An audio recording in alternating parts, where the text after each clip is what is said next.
Meski sempat diperbaiki, Badan Jalan Nasional di kawasan Danau Toba Kabupaten Samosir, Sumatera Utara kembali longsor.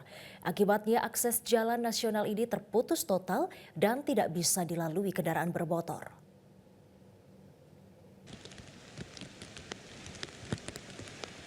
Badan Jalan Nasional putus ini tepatnya berada di Dusun Tiga Sigarantung, Desa Huta Ginjang, Kecamatan Simanindo, Kabupaten Samosir. Sebelumnya badan jalan ini masih bisa dilalui kendaraan roda 2. Namun badan jalan ini kembali longsor karena badan jalan tergerus air guyuran hujan deras pada Selasa 1 April lalu. Akibat longsor, akses lalu lintas menjadi putus total. Padahal jalan nasional ini merupakan jalur lingkar dalam Danau Toba, penghubung lokasi wisata di Pulau Samosir. Putusnya jalan membuat warga dan wisatawan yang ingin melintas diimbau untuk menempuh jalur lain.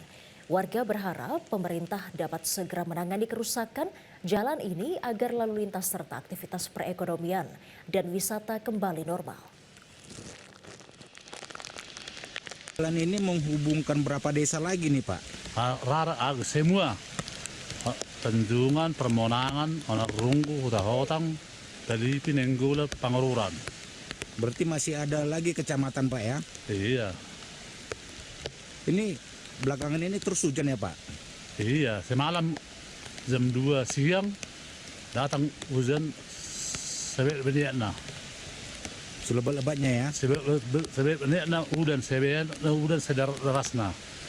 Jelajahi cara baru mendapatkan informasi. Download Metro TV Extend sekarang.